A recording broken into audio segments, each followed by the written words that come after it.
क्या आपको पता है दुनिया में एक ऐसी भी जंग हुई थी जिस जंग में फौज पक्षियों से हार गई थी? जी हाँ, और ये कहानी नहीं, हकीकत है। इसके तमाम दस्तावेज और रिकॉर्ड मौजूद हैं। दुनिया के इतिहास में ऐसी बहुत सारी चीजें हुई हैं जो हमें नहीं पता। भले ही हम बहुत पढ़ लिख लिए, लेकिन ऐसी कई सारी घटनाएं हैं जो हमारे दिमाग तक पहुंची ही नहीं है। ऐसी ही एक जंग है EMU की। जी हाँ, ईमू जिसे कहते हैं। ये नेशनल पक्षी है, राष्ट्रीय पक्षी है ऑस्ट्रेलिया का। आइए उस ऑस्ट्रेलिया की जंग के बारे में आपको बताते हैं, जहां ऑस्ट्रेलिया के फौज, पूरी की पूरी फौज अपनी पूरी ताकत का इस्तेमाल करके भी ईमू से हार गई थी। दोस्तों, वर्ल्ड वॉर 1 में ऑटोमन एम्पायर से लड़ने के लिए कई देश आगे थे।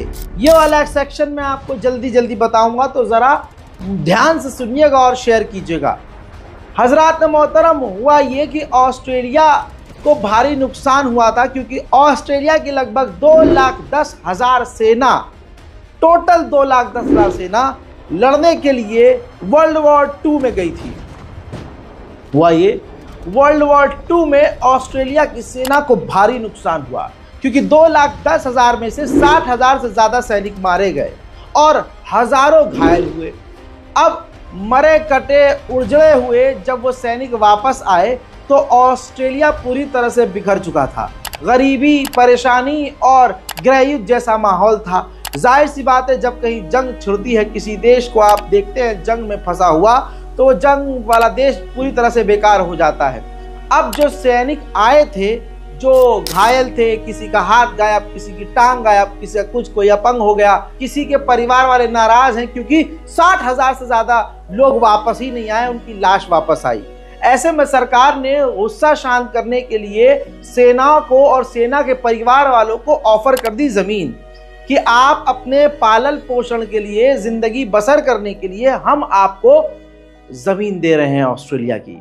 लेकिन मामला यह था कि हजारों लोगों ने जमीन लेने से इनकार कर दिया, क्योंकि उनका यह कहना था कि ये जो जमीन आप दे रहे हैं ये बंजर है, ये उपजाऊ नहीं है। लेकिन पश्चिमी ऑस्ट्रेलिया की कुछ जमीन काफी बेहतर थी, कुछ नहीं बल्कि ज्यादातर जमीन बेहतर थी। तो ज्यादातर ऑस्ट्रेलिया के सैनिकों के परिवार वालों ने और सैनिकों ने उस जमीन को एक्सेप्ट कर लिया, और गवर्नमेंट ने जो अपील की थी कि अब आप सेना से आराम लीजिए और अब आप फार्मर बन जाइए, किसानी, खेतीबाड़ी कीजिए, और उसके लिए हम आपको जमीन दे रहे हैं। हजारों लाखों लोगों ने जमीन ले ली और गेहूं की फसल, छोटी मोटी फसल वो उगाने लगे। अब कुछ समय बाद, ये बात है अब 1932 के आते आते तक, अब जब ये सब कुछ होने लगा, अब उन्होंने भाई साहब की जो सेना थे भाई, वो किसान बन गए, अब वो खेतीबाड़ी करने लगे। 1932 के शुरुआत में ही कांड शुरू हो गया। शुरुआत यहाँ से हुई कि जब ये खेतीबाड़ी शुरू करी 1932 से, तो वहाँ उस इलाके में ईमू बहुत ज़्यादा थे, जिनकी तादाद, पॉपुलेशन उस पक्षी की बताई गई 20,000। ईमू दुनिया का दूसरा सबसे बड़ा पंछी है जो उड़ नहीं सकता। पहले नंबर पर शुतुरमुर्ग है, दूसरे नंबर पर ये ईमू है, जो आज के लिए आज का ऑस्ट्रेलिया का राष्ट्र पक्षी है। इसका वजन 50 से 60 किलो होता है, भागने में फुर्तीला और काफ़ी तगड़ा होता है। बताना चाहूँगा कि इसकी उस वक्त तादाद 20,000 थी, और जिन ज़मीन पर वो रिटायर्ड फौजी खेतीबाड़ी कर रहे थे, ईमू भारी मात्रा में उन फसलों को तबाह कर रहे थे।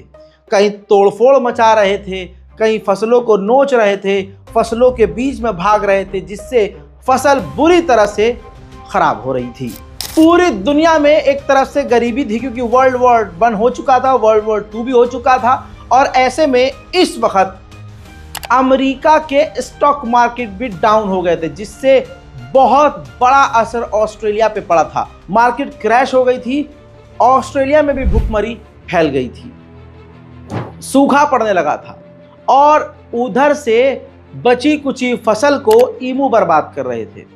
अब जो किसान थे, जो पूर्व सैनिक थे, वो परेशान हो गए। उन्होंने ऑस्ट्रेलिया की गवर्नमेंट से मदद मांगी कि आप हमारी मदद कीजिए। ऑस्ट्रेलिया की गवर्नमेंट ने बहुत सोच समझकर 3 सैनिकों को, सीनियर सैनिकों को उन इलाकों में, ऑस्ट्रेलिया के उन इलाकों में भेज दिया, पश्चिम के इलाकों में यानी वेस्ट के इलाकों में भेज दिया जहां ईमू का प्रकोप था और वहां के लोग परेशान थे। अब उन 3 सेनाओं को बता दूं, इससे पहले यहां रोक के, पहले उन पक्षियों को मारने की परमिशन नहीं थी, आप भगा सकते हैं, लेकिन उनका प्रकोप बढ़ता हुआ देखकर परमिशन दे दी गई किसानों को कि आप गोली मार सकते हैं। तो बता दूं कि सेना के पहुंचने से पहले किसानों ने ईमू को खूब गोलियां मारी, लेकिन ईमू इतने फुर्तीले थे कि वो भाग जाया करते थे। किसान खुल्लम खुल्ला गोलीबारी करते थे, गोलियां खत्म हो जाती थी, लेकिन ईमू इनसे नहीं मरता था। तब जाकर सेना से मदद मांगी, सेना के 3 जवान पहुंचे और उन्होंने फिर 3 दिन तक ऑपरेशन रन किया। उन्होंने गोलीबारी करी। अब जब गोलियां ही नहीं लगती थी, क्योंकि जैसे ही गोली चलाते थे ईमू फुर्तीले होते थे, भाग जाया करते थे, और ऐसे में उन्होंने यानी ऑस्ट्रेलिया के उन तीनों सैनिकों ने क्या किया, मशीन गन का इस्तेमाल किया।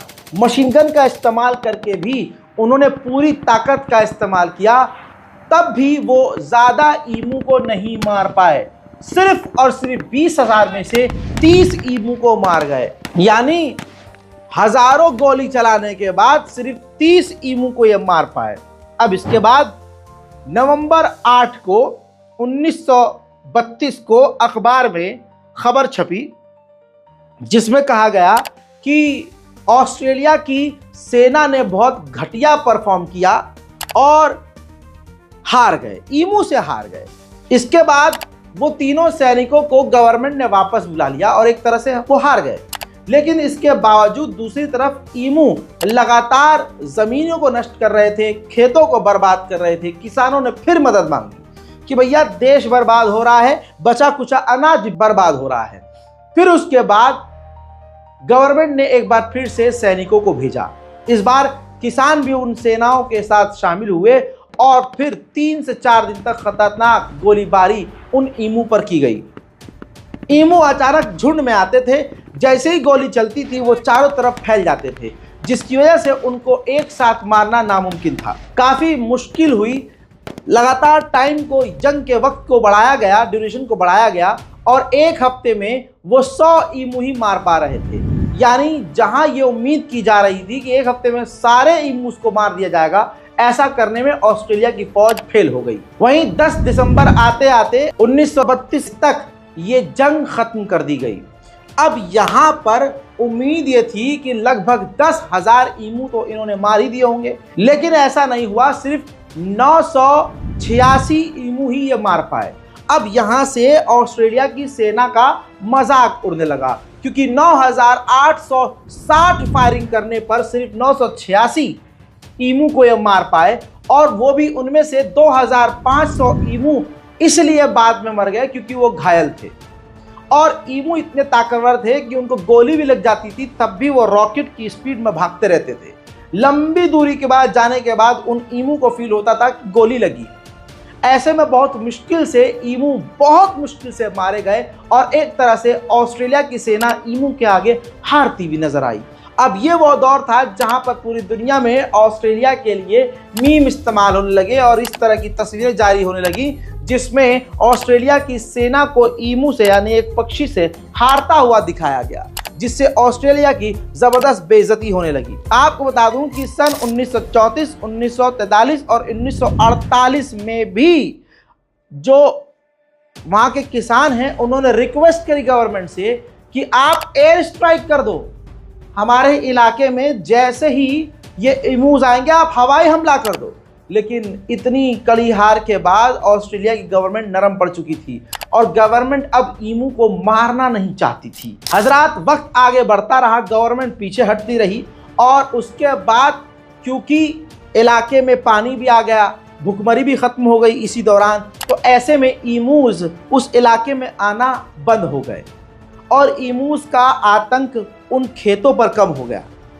1999 आते आते गवर्नमेंट ने उल्टा ये ऐलान कर दिया कि अब ईमू को मारा नहीं जाएगा बल्कि उनको बचाया जाएगा। फिर धीरे धीरे 1960 जब आया तो 1960 तक आते आते ऑस्ट्रेलिया की गवर्नमेंट ने इस ईमू पक्षी को अपना राष्ट्र पक्षी घोषित कर दिया, जब ईमू के ऊपर अटैक किया जा रहा था और ऑस्ट्रेलिया की सेना हार गई थी पूरी तरह से, तो उस वक्त के कमांडर थे जिनका नाम मेजर मैरेथेड।